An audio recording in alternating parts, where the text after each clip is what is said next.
Every yard, every hit, every second. It's earned out here. This game demands more than just skill. It demands fuel.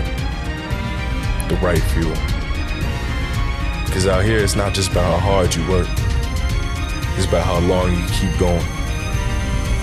When the game gets real, drink bottle still. Welcome into the 2025 OUA season preview for the Waterloo Warriors. With us is Coach Chris Bertoia. As always, our yearly conversations that we enjoy so much. Coach, good to see you. Hopefully camp has been treating you well. How are you feeling? I'm feeling great. Thanks, Wade and Connor. Thanks for having me on the show and the preview. And certainly I look forward to doing this each and every year. And yeah, camp's gone well. Obviously, cautiously optimistic over here. The only way we can go is up from last year. So, it's been a really good off season, and all the off season works culminated in a good start to training camp. Obviously, we're out of training camp mode and into Ottawa prep mode now, but yeah, things have gone really well so far, and I'm really excited for the 2025 campaign. Now, talking about like only place you can go is up. When you took over the program, it was kind of that same place, right? And how does where you were then and where you are now kind of have some similarities between them? I mean, truthfully, to me, only in record. Um, and then obviously, we have kind of put last year in the rearview mirror. We started that process on October 20, Monday, October 21st, after Queens on the 19th. Like it's a different animal here. We are in a way different state as a football program than we were 10 years ago. This is my 10th football season here at Waterloo, believe it or not. And certainly last year was a bump in the road that we weren't planning on. You never are, but it's just kind of part of the process. And cycles at an institution that has high academic standards, and it's not an excuse, and it's not what we wanted to have happen. But we've learned from it, and we're moving forward. And I think as a football program, you just look at everything that's happening around our football program, whether it's the East-West Bowl, the CFL Combine. We had an amazing recruiting class, truthfully, and it's been validated so far in training camp. And some of those young guys are going to be dressing on Saturday. We're still going to be a very young football team, and so that's a similar piece. It was a young football team, but I think the quality of player that we're getting now, as compared to initially in the first couple of years, yeah, there's similarities, but more differences. And I think just even not to sit and talk about last year as much, but 6 of those 8 games we were highly competitive in, and there's a few things that with a young football club, certainly we have some veterans. When you look at some of the positions that we have, and we'll probably talk about some of those guys later on in the show here, but some of those games we were in battles, and just truthfully, it's kind of what led to our philosophy this offseason was. We're late in the third quarter, early in the fourth quarter, and a few of those games leading. And Laurier is the undefeated champ, and I'd argue that we probably played them the best out of anybody in the OUA last year. And the film valid, there's just things, mistakes we made because of youth, because of preparation, but a lot of the pieces were just physical. We just weren't big enough and strong enough because we were such a young team, truthfully. Like, our average age last year was 19.2 years old. Like, I don't know what I can't go on record and say we're the youngest team, but I just kind of base it off my own kind of knowledge of other rosters. And I just think we're a really young club, and we kind of got physically overwhelmed sometimes, like there's a lot of fight in these young men, and certainly, technique, and try to put them in positions to be successful from a game plan standpoint. And sometimes we just ran out of juice, truthfully. And so our off season this year, on October 21st, we started 5 days a week mandatory lifting, and we were in a holding pattern of hypertrophy from October until Christmas. And we got 8-week training phase in, mandatory. If you didn't make it, you're cut. And we have the field house, and we've always used those 20 practices that you can go, January 1st up until the East-West Bowl. We only practiced 6 times in the winter. And every coach, and we had, and I promise you, we used 20 practices every year previous. And some of those years, you practice Tuesday and Thursday morning, and you're trying to get 4 or 5 lifts in a week, and it's almost like you're taking 2 steps forward and 1 step back. Because there's your O lineman now that his shoulders hurt, or the D lineman, and it's like, okay, so this lifting we're doing, are we actually getting big enough and strong enough? And so, honestly, we went back to like how we trained when I played for Tuffy Knight and the Waterloo Warriors that are pushing trophies above their head. We just lifted weights, and we trained for 5, and we didn't have spring camp until the end of March. We basically trained lifting weights. Obviously, we're using our facility for, speed and agility and conditioning. Like, it wasn't like we weren't running around, but we didn't bang. We didn't put helmet and shoulder pads on until March 31st. And we have bumps on our body now. Our guys put anywhere from 7 to 10 pounds, and when we did our testing on the intake day on August 8th, the guys' numbers jumped drastically because they took care of their bodies. We didn't beat them up, and we kind of just went with that philosophy. And so we've had a physical camp because of that, and we're in pretty, knock on wood, but pretty decent shape health wise too, even coming out of a physical camp. So it was a completely different model we did this off season.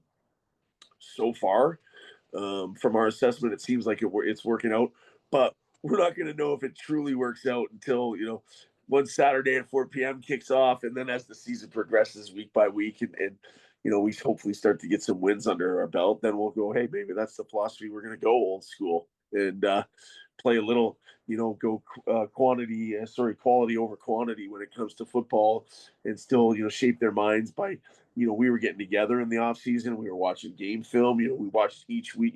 There's so many things we did that was proactive and staying engaged in football. But we didn't just physically put helmets and shoulder pads on and beat the crap out of each other. And I think we're benefiting from it right now, but we'll see, because we're also a team that has the week 9 bye. So that sucks. Now, I do want to ask you, like, to stay on the same topic. Today's day and age, like, you see, even when you look at like NCAA, NFL level, the reps, they just want more reps, more time on task. And you guys kind of going back to like, okay, it's not going to do us any good to have 1,000 plays ready to go for August 23rd if we're just going to get manhandled at the line of scrimmage. How do you think some of your players responded to that idea of, it's winter camp. I'm sure they have friends at other schools that are doing their process and getting those practices in, while you guys are just straight up building foundational pieces, it seems. Yeah.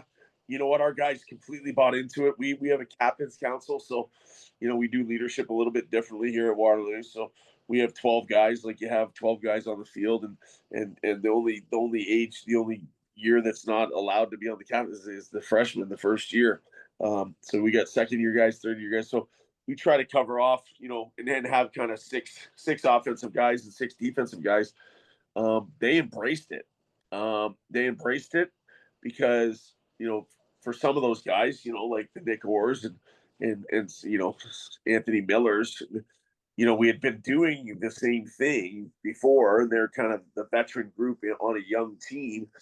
And it's like, if, it's the old saying, right? If you just keep doing the same thing over and over again, we got to change something up here.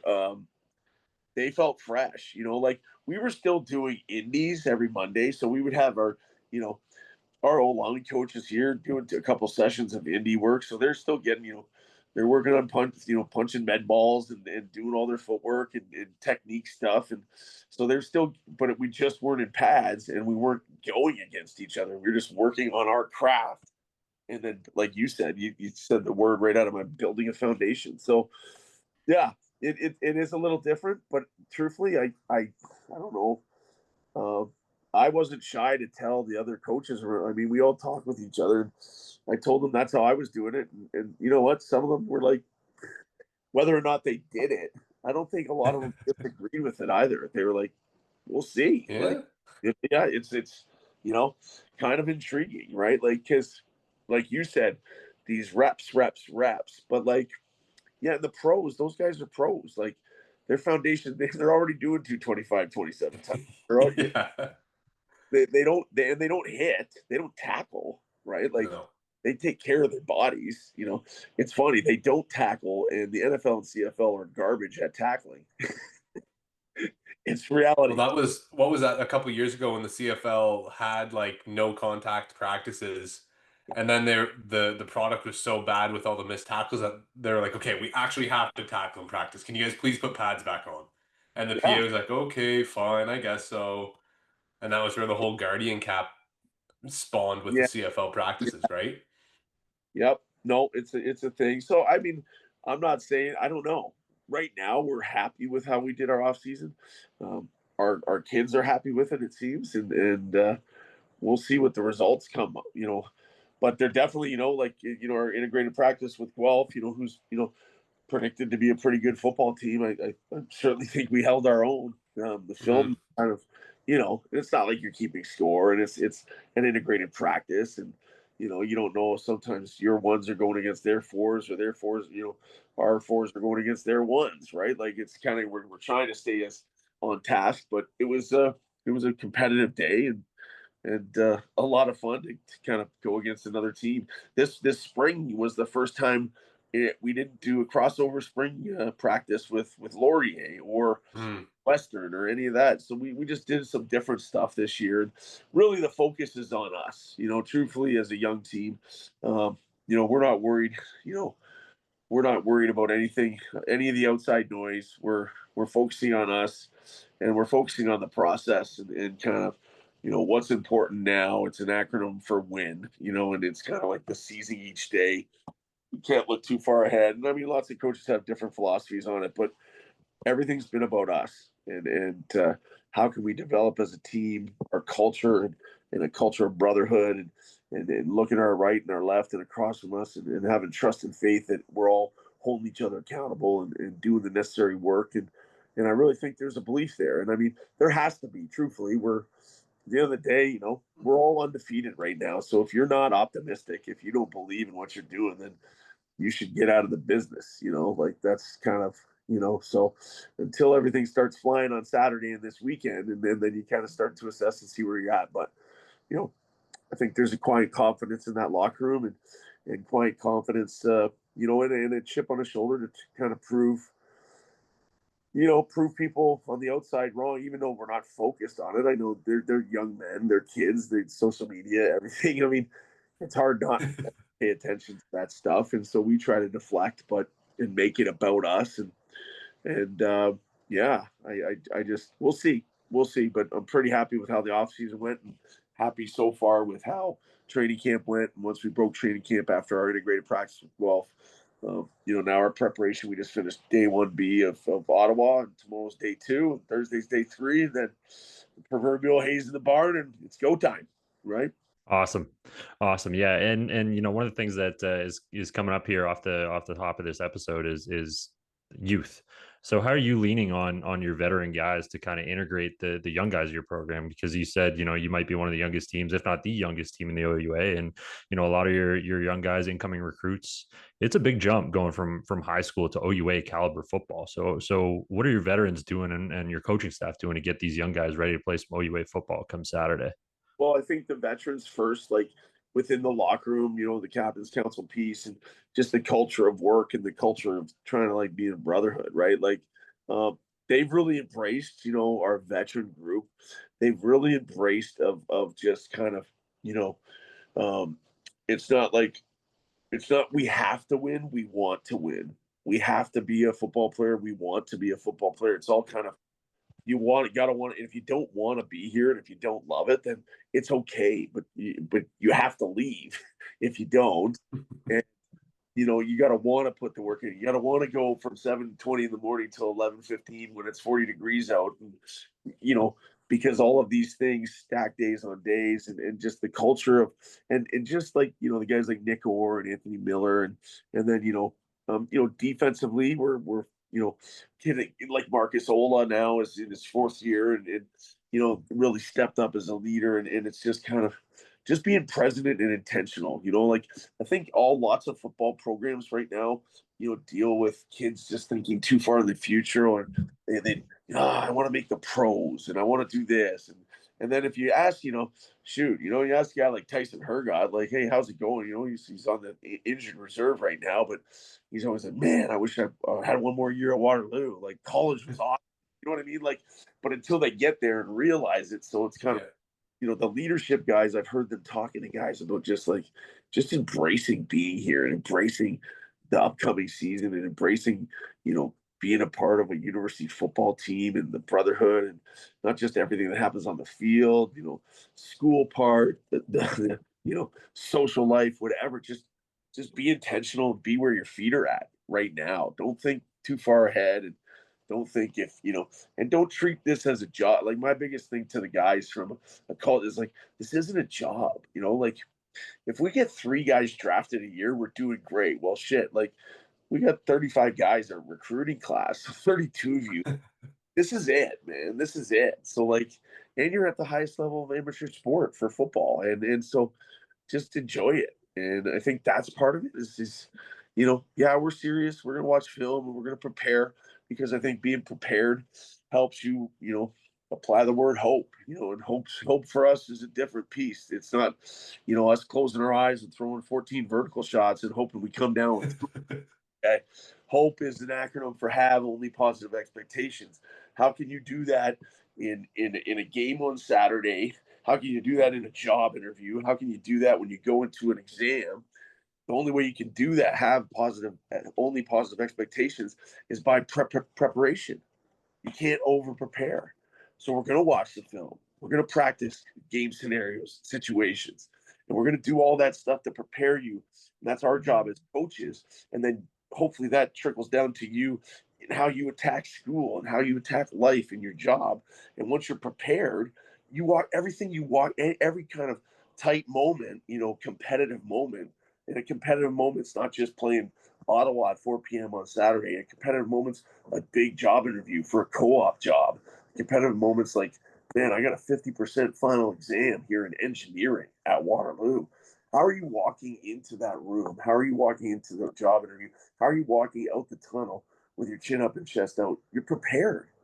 Then you can apply the word hope. You have only positive expectations because you're confident in the work that you put in each and every day. And that's that's where we're at as a football program. And it's taken a little bit, as the turnover from, Trey and all the Tyrell and then turn out all that kind of team that we had built up and, the pandemic kind of snuffed away on us. Right. And we were right there and, you got to hit the reset button. And so that's the cultural shift here. And that's kind of how we're getting the young guys to buy in is through our veteran leadership.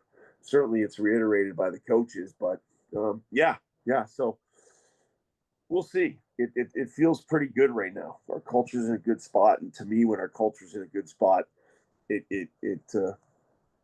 gives me hope.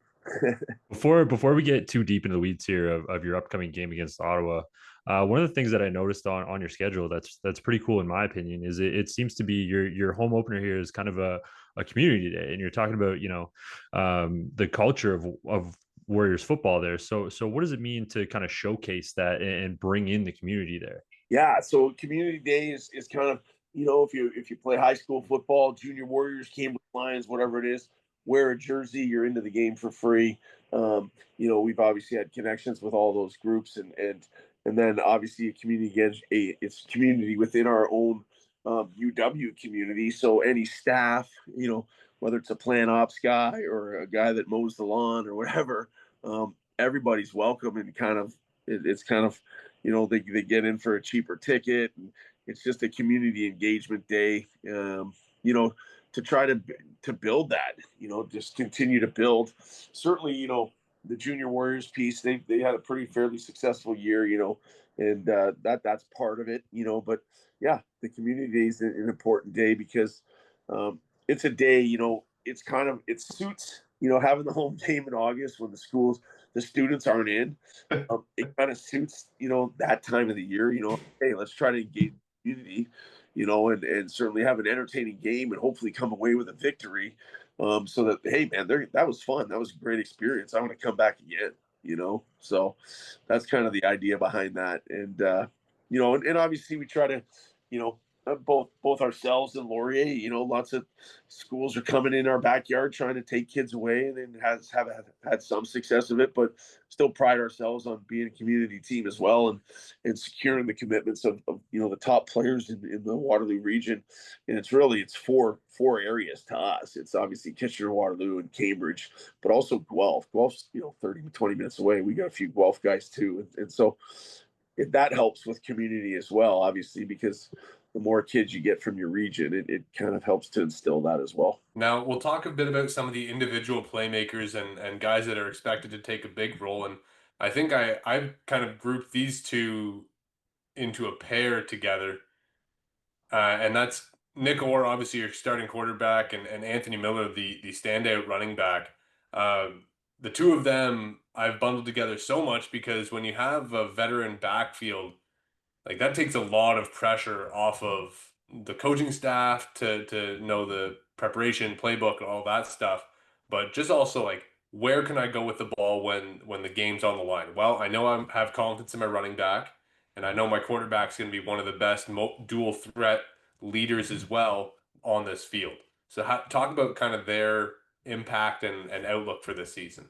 Yeah, well, first, obviously, getting him back, he had a pretty bad injury against York last year and broke his leg and broke his wrist, and it was kind of his fifth year of school. Truthfully, he's back for the fall term. He graduated in the spring, and and he kind of he made a choice to come back. He had CFL aspirations, and his choice to come back was truly out of kind of what him and it kind of didn't stress on this point, but like the legacy that he can leave. He's not going to be the top rusher, and he's in the top 10, I think, or getting close to it. And but it's hard with tough Unites teams to crack that roster. But he just wants to leave a legacy of like paying attention to the little details and how you conduct yourself in practice and everything like that.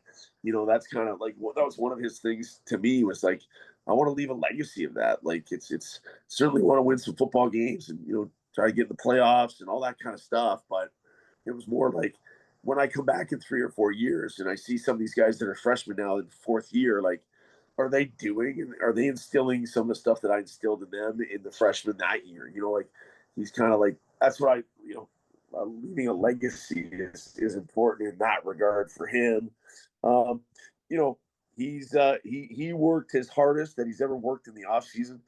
He looks like a horse right now. He will be downhill, and I'm excited for him. And truthfully, you talk about him, but you're going to throw Quentin Springer in the mix there too. Yeah. Quentin had an awesome off season, and then we have another running back that I think is going to get some attention. His name's Roy Vanderveen, and we kind of have a three-headed monster. Like, we have a really talented backfield. We have 3 guys that can flat out play, and they both bring a little something. All 3 of them bring something different, but they all want to be complete running backs, so they understand pass protection is important too as well. And so, having obviously Anthony as the leader of that group, those guys have followed his lead, and so it's a really good group back there, period. And then you put Nick into it. Nick's offseason was really outstanding. Like, obviously last year, we have to complete the ball at a higher percentage. There's no doubt about it. We talked about that at length, him and Coach Conway and myself, and he knows that. But the big thing with him is just, I think this offseason gave him a lot of confidence. He went to the East-West Bowl, and he wasn't the starter, but he got in the game, and he did some, he's 5 of 7 and threw for almost 100 yards and a touchdown, and had a big run, and, ran over a linebacker. I think, I don't know. I watched the video. It looks like he ran over him to me.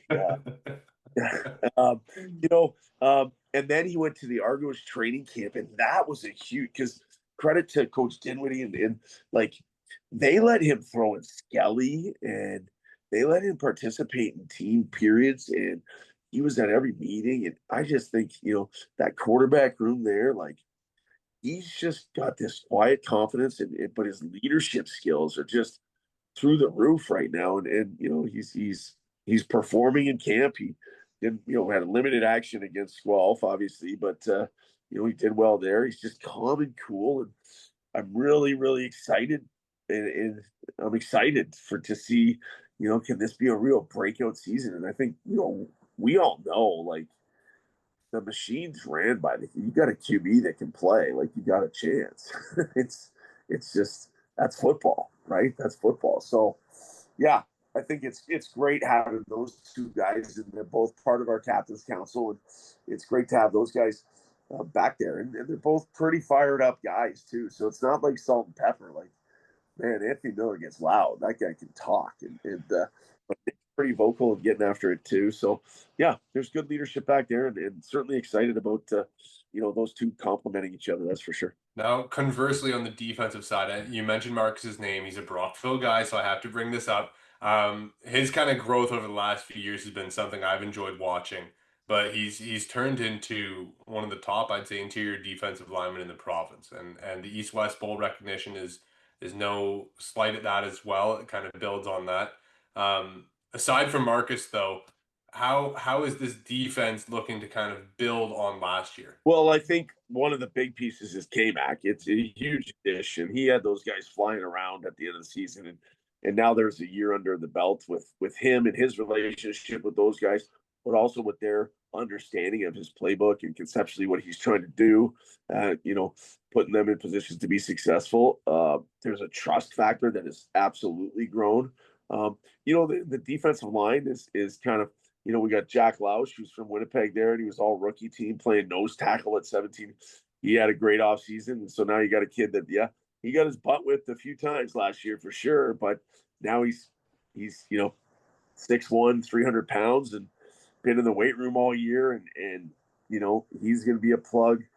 We might have some guys emerging. There's some guys that are emerging now from a defensive end perspective, and so yeah, there's certainly, we had a really, really good year recruiting D linemen, and kind of a youth movement going on there. We have some vets there that are being pushed, and they're still freshmen, but we have some freshmen that came in that are repping 225 18 times as 18-year-olds, and right away when you're on the line of scrimmage, if you've been in the weight room, you're still gonna go against some grown men that can throw you around because you're young, but these guys are twitchy, and they're coachable, and so I'm excited about the D line, and I'm excited about the fact that Marcus gets to lead those guys, and he's a worker, and he has fun with it, and so he brings some juice to them every day, and it's exciting that way for sure. Up front, but it's minus Marcus, it's going to be a pretty, the nice thing is we have Marcus Miller back too, Anthony's twin brother, so getting him back, same thing, guy that was he's graduated from school, and now he's back just to kind of finish out his eligibility. And towards the end of the year last year, he was making plays in the backfield.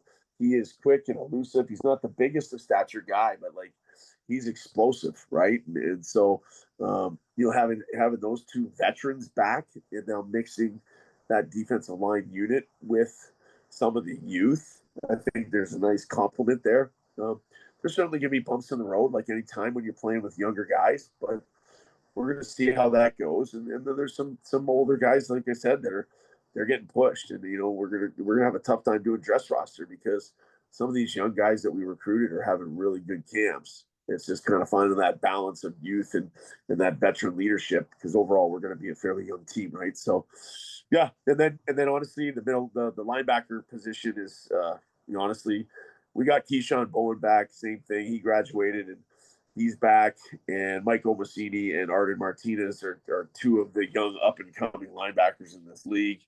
They're both going into their third year, and big-bodied athletes. So really excited about kind of that projected starting group there. If they can continue to learn and blossom under Coach K-Mac, I'd like to put them up against anybody, truthfully. And then, the secondary is just we lost Dana Sue Latmore. He graduated, and he's actually out and he's doing a master's degree at University of Saskatchewan. So he's playing for the Huskies this year. So that's credit to him, and then moving on. And then, but we Mason Henry and Isaiah Blackson both participated in the East West Bowl and did well. And those guys are back. And then, it's a group of, we got some good athletes back there. It's just, we'll see how they've grasped all the concepts, whether it's the different variations of coverage that we're doing, and but at the end of the day, it's Coach K-Mac's defense philosophy that matters, the most, and it's playing fast and physical, and so it's a good group of kids. It's just we're raw when it comes to experience, right? So kind of don't want to put the cart before the horse. Truthfully, that's why I say cautiously optimistic, just because we are young, right? But what I see certainly bodes well for, not just this year, but the future. But to us, the future is now. So we want to put these guys in, if we have a first or second year kid that's equal to a fourth year kid, like that kid's probably going to push to play, and that's kind of the youth movement is kind of, we're not scared to do that. And that's something that we did back, kind of in year 3 when I first got here, my third year, when we had some good recruiting classes, and you got the Tyler Chanowskis and the Gordon Lands and the Dion Pellerins, and we just kind of threw them into the fire, So that's I'm excited about our defense, truthfully. So. Amazing. Well, we know you got some coaches meetings to get to here. It's late when we're recording this one, but we just want to thank you so much for your time. Thank you so much for joining us for this preview. As always, it's a pleasure to talk to you, and best of luck this season. Best of luck coming up week 1 against the Ottawa GGs. Yeah. Thanks so much, guys. I really appreciate you waiting, and Connor. And I mean, Ottawa's always a good football program, so it's a tough start, but I think everybody, week 1's always getting the jitters out and feeling each other out before you get some game film and stuff. So yeah, really excited for the season. I think it's going to be a great season for the OUA in general. I think the parity and talent throughout the league and I think there's going to be a lot of really good football games. And that bodes well for the league and for U Sports. We have a strong OUA, we have a strong U Sports in my mind. I might be biased, but I think most people would agree with that. So I'm excited for the season and love the attention that you guys give to it. So thanks for your time.